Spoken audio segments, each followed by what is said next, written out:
For many decades now, Adventist church leadership, especially in North America and the GC, have been preaching the need of a secular government, that there should be a separation of church and state, and that the state is somehow supposed to legislate laws and govern society apart from religion. But this presents an obvious problem because every law is itself a declaration of what is right or wrong. Every law is an expression or application of morality, and that definition of morality from which the law was derived has to come from somewhere. Every law itself derives from a moral framework.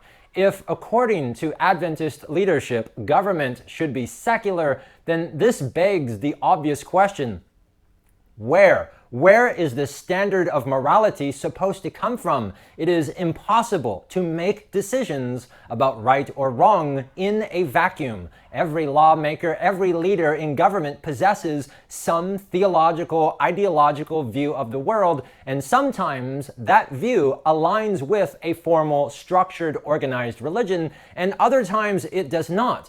But all of these views are inherently religious, and this is not just my opinion. This is something we hear often from our own church leaders. A recent example of this comes from Dwight Nelson, who, quoting someone, wrote in his book, "There is actually no such thing as atheism. There is no such thing as not worshiping. Everybody worships. The only choice we get is what to worship." Pastor Dwight Nelson says he is right. There is no such thing as not worshiping. And take a moment to stop and listen to what we are hearing today within our own church. The idea that somebody can be secular and yet somehow detached from their theology is proven false by statements made by Adventists themselves, especially when they talk about the Supreme Court. They say, look, the Supreme Court is made up of mostly of Catholics, and at the end of the day, Catholics will decide in favor of Catholic views. That the justices of the Supreme Court cannot separate themselves from their beliefs. Well, guess what?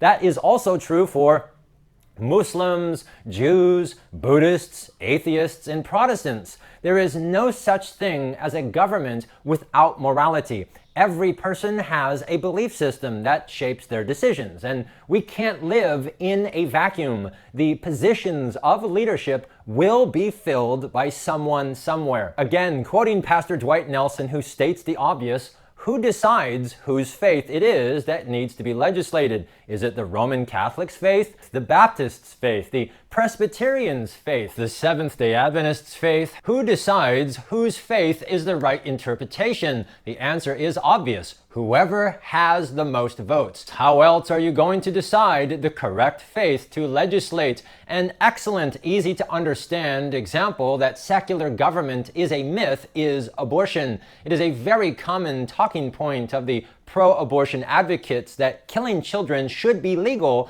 and that any opposition to this is imposing one's religion or morality. A good example of this is when they hold signs protesting, saying, "Keep your rosaries off my ovaries," which is an attempt to say that Catholics should not oppose legalized abortion because doing so is an overt attempt to force religious views on others who don't believe. And that is the key word, who don't believe the same way. This, of course, raises the problem of non-Catholics and even non-Christians who oppose abortion, but never mind, their goal is to frame this as imposing one's religion. It is a fact that one of the most well-known pro-abortion activists of the 1960s and 1970s, Dr. Bernard Nathanson and Lawrence Lader, were careful to specifically attack Catholics on purpose. This was not by accident. They chose specifically the Catholic hierarchy on purpose so that they could frame opposition to abortion as being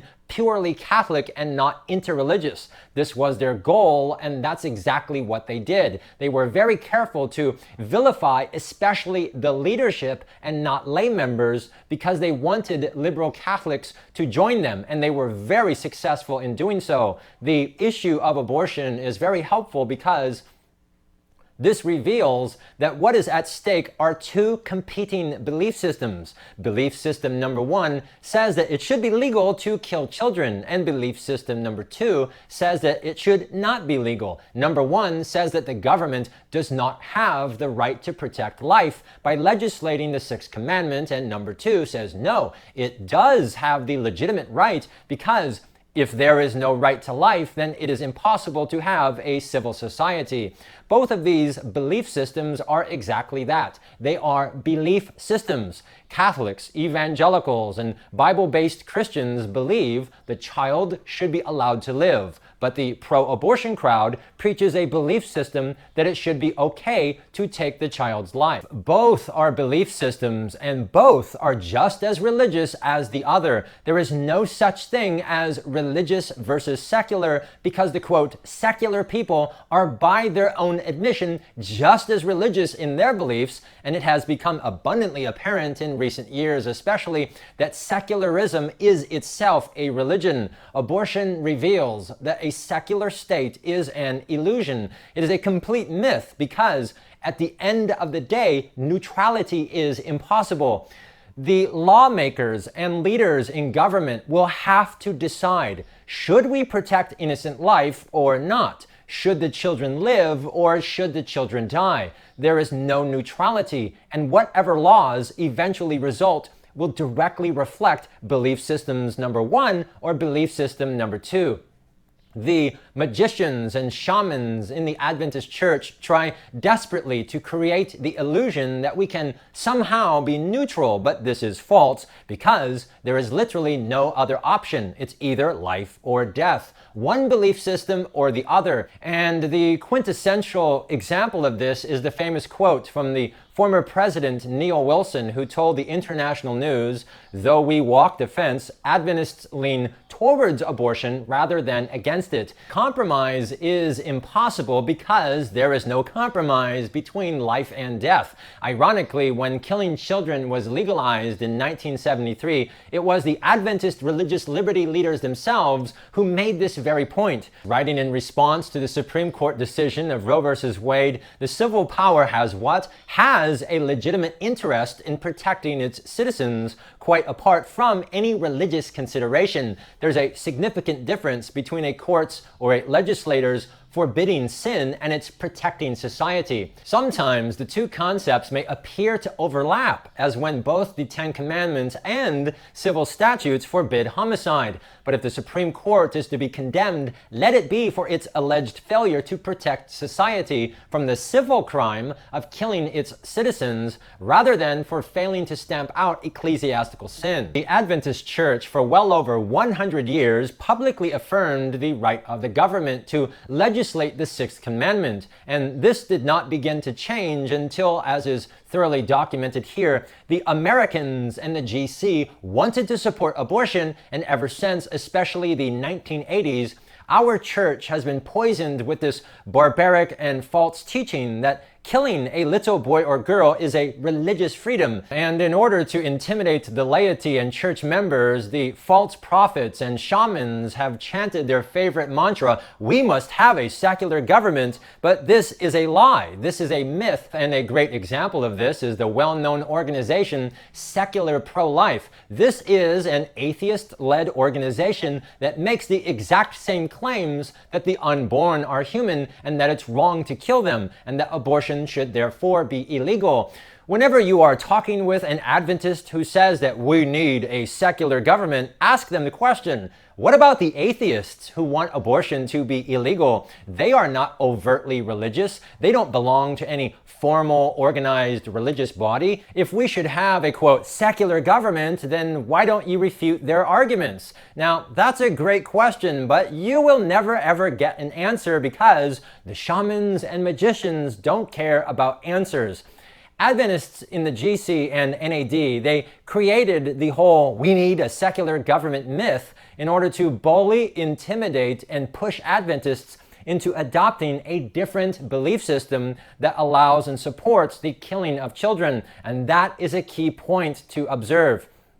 It has become, as was already noted, especially clear in recent decades, that secularism itself is a religion, a very bigoted, intolerant, family-destroying, society-corrupting religion. When Adventists claim that abortion should be legal and the government cannot legislate the killing of children, they are trying to push you to accept and believe in a different religion, completely and entirely separate from the biblical worldview. Recently, someone sent me a message saying, Adventist higher education today is little more than an instilling of a secular worldview with just enough theology to make one think they're learning cutting-edge Christianity. And this is unfortunately very true, because it has been my experience in judging from the surveys and data available over the last several decades.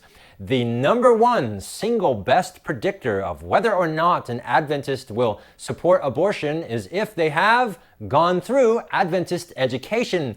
Getting an education in the Adventist school system, especially higher education, and especially in North America, is the single best predictor that someone will chant the mantra, "We need a secular government. Killing children should be legal." And an excellent example of this is the most prolific serial killer ever, who killed over 250,000 children. Dr. Edward Allred is a product of Adventist education. And rather than be ashamed, we Adventists instead boast about this and honor this man openly as our inspiration, as the example forever, and as the distinguished ambassador for the healing ministry of Jesus. Anyways, yes, I know a lot more could be said, but that's enough for today. We will continue again, maybe in a future video.